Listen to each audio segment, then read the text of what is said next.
क्या आपने कभी सुना है कि हमारे इंडिया में एक ऐसा कुंड है जहाँ सिर्फ और सिर्फ कंकाल पाए जाते हैं? जी हाँ, आपने सही सुना, कंकाल। और इस जगह के पीछे कई रहस्यमयी कहानियां हैं जो कि आज तक अनसुनी हैं, और ये सारे रहस्य आज भी रहस्य ही हैं। तो आइए हम सब मिलकर जानते हैं इस कहानी को कि इस कुंड पर इतने सारे कंकाल कैसे आए और ये कंकाल किसके थे।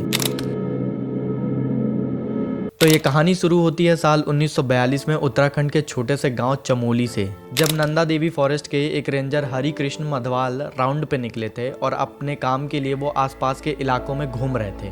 इसके दौरान जब वो त्रिशूल माशिप के पास गए तो उन्हें एक कुंड मिला। वहां पर कुंड मिलना तो स्वाभाविक सी बात थी, लेकिन उन्हें एक ऐसा कुंड मिला जो कि सपनों में भी सोचना बहुत बड़ी बात थी। और उस कुंड के आसपास में देखा जब उन्होंने तो पाया कि 500 से लेके 800 तक लोगों के कंकाल बर्फ में ढके हुए थे, जो कि वहां पर कैसे आए और किसके थे कोई नहीं जानता था। और ये सब देखने के बाद वो डर गए और वो अपने हायर ऑफिसर के पास गए और उनको ये बात बताई। और उस टाइम पे ब्रिटिश सरकार थी, और जब किशन जी ने ये सारी बात अपने सुपीरियर को बताई, किसी ने इस बात को यकीन ही नहीं किया। सबने यही सोच लिया कि ये हाइप बनाने के लिए ऐसा कुछ कर रहे हैं या फिर ऐसी बातें बता रहे हैं। और जब सारे के सारे ऑफिसर उस कुंड के पास गए तो जब उन्होंने वो सारी चीजें देखी तो उनकी आंखें खुली की खुली रह गई। सब समझ गए कि बात सच में सीरियस है। ब्रिटिशर्स को पता चला कि उनके सामने ये बहुत बड़ा सवाल खड़ा हो गया है। और आखिर में सवाल ये आता है कि इन सारे सवालों को जवाब ढूंढने में वो ब्रिटिश ऑफिसर सफल हुए थे कि नहीं। साल 1939 से 1945 तक ह्यूमैनिटी ने अपने सबसे बुरे पीरियड को फेस किया था, सेकेंड वर्ल्ड वॉर, जिसमें एक्सिस पावर में जर्मनी, जापान, इटली साथ में था। तो अलाइंड फोर्सेस में यूएसए, यूएसआर, ग्रेट ब्रिटेन और फ्रांस लड़ रहे थे। और उस वक्त ग्रेट ब्रिटेन में हमारा इंडिया भी एक कॉलोनी एग्जिस्ट करता था, और हमारे इंडिया से 25 लाख लोग वर्ल्ड वॉर लड़ने गए थे, जिसके लिए पूरा इंडियन फोर्स बहुत ही इंपॉर्टेंट था।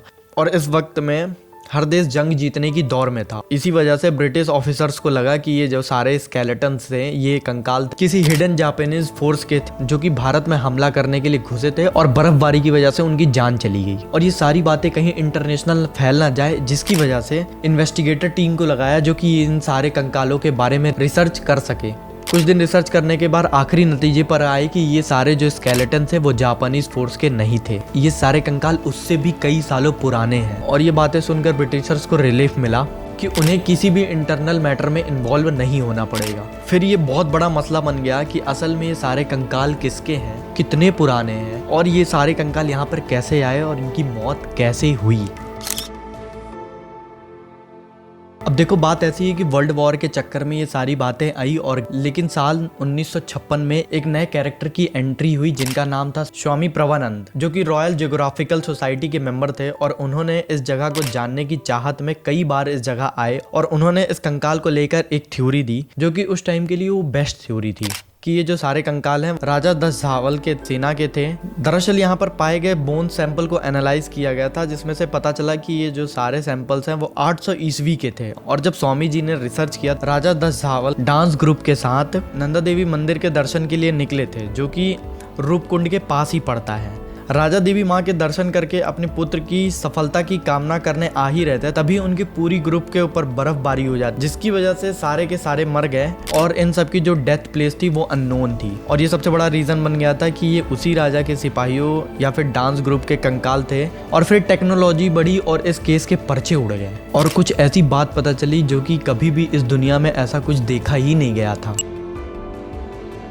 20 अगस्त 2019 के दिन निक पैथ उनकी टीम द्वारा एफर्ट ने एक स्टडी पब्लिश की जिसमें कुछ शॉकिंग रिजल्ट्स निकले। रिसर्चर ने करीब 3200 इंडिविजुअल बोन के सैंपल इकट्ठा करके 38 डीएनए इकट्ठा किया और उनके पैटर्न्स को रिकॉग्नाइज किया, कोशिश की ताकि आइडेंटिफाई किया जा सके कौन से रीजन के थे, ये किसके थे और कौन से टाइम पीरियड के थे। क्योंकि पुराने टेक्निकल से कुछ एरर भी तो हो सकता है, लेकिन ये बात सच में सच हुई कि पुराने टेक्निकल के द्वारा जो भी डाटा दिए गए थे वो एरर थे। और पता चला कि वो सारे बोन्स के डीएनए किसी एक ग्रुप से बिलोंग नहीं करते थे। 23 इंडिविजुअल के साउथ एशियन से मैच कर रहे थे, 14 ईस्टर्न मेडिटेरियन से दिख रहे थे, बाकी एक सैंपल साउथ एशिया एंसेस्ट्री का था। और ये सब के बाद मॉडर्न टेक्नोलॉजी का यूज करके इन्होंने रेडियो कार्बन डेटिंग की, जिससे ये पता चला कि जितने साउथ एशियन थे वो करीब 9th सेंचुरी में ही यहाँ पे आए थे। जो बात राजा जसधावल सिंह की थ्योरी मैच भी खा रहा था, लेकिन बाकी सारे अवशेष इस समस्या से बढ़ के थे।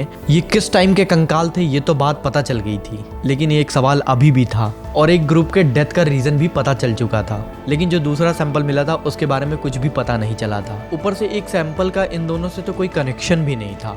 और ये सारे एनालिसिस के बाद सबसे बड़ा सवाल पैदा होता है कि ये कैसे मरे, सारे के सारे यहीं पर आकर क्यों मरे। ये सवाल जितना ज्यादा अजीब है उसके आंसर उतने ही डम है। किसी ने इतना इजी आंसर सोचा भी नहीं होगा अपने सपनों में। तो चलिए इस पूरी कहानी के कंक्लूजन को समझाते हैं। और जब मैं इस कुंड के बारे में सारी रिसर्च कर रहा था तभी मुझे टाइम्स ऑफ इंडिया का एक आर्टिकल मिला कि जितने भी कंकाल मिले थे उनके सारे के सर फटे हुए थे, जैसे कि उनके सर में कुछ गिरा हो ऊपर से, वो भी एक बहुत बड़ी फोर्स के साथ, जिससे कि उनका सिर फट गया। और हमें अब पता था कि राजा जसधावल जी की मौत भारी बर्फ बारिश की वजह से हुआ था। और क्या सच है कि इस बर्फबारी से किसी की मौत भी हो सकती है? तो जी हाँ, ये एक्सेप्टेबल जवाब है। जब उस राजा के सारे सैनिक वहां से गुजर रहे होंगे तो वहां पे एक बर्फबारी हुई जिसकी वजह से उनके सर पे वो ओले तेज से गिरे और उनकी जान चली गई। या फिर हो सकता है कि तूफान की वजह से उनके पैर फिसल गए हों और उनके ऊपर कोई भारी पत्थर आके गिर गया हो जिसकी वजह से उनके सर फट गए। तो हमारे पहले सवाल का जवाब तो मिल गया कि वो कैसे मरे, लेकिन दूसरा सवाल हमारा ये कि सारे के सारे आकर यहीं पर रूपकुंड में क्यों मरे। इसका भी एक सिंपल सा जवाब है कि जब हम रूपकुंड को देखते हैं, वाइड इमेज से देखते हैं, तो हम देखते हैं कि जो रूपकुंड है वो बीच में है और उसके साइड में माउंटेन है जो कि एक स्लोप बनाते हैं, जिससे कि कोई भी चीज जब ऊपर की तरफ रहेगी तो वो ग्रेविटी की वजह से नीचे आ जाएगी। और यही रीजन हो सकता है कि डिफरेंट लोकेलिटी या रीजन से बिलोंग करने वाले कंकाल एक जगह आके इकट्ठे हो जाते हैं। लेकिन आज भी ये कहानी, ये बात मुझे एक चमत्कारी रहस्यमयी ही लग रही है। जरा आप भी कमेंट करके बताइए आपको क्या लगता है। और ऐसी ही अनसुनी कहानियों को सुनने के लिए हमारे चैनल को सब्सक्राइब कर लें। मिलते हैं हम आपसे अगली कहानी के साथ, तब तक राधे राधे।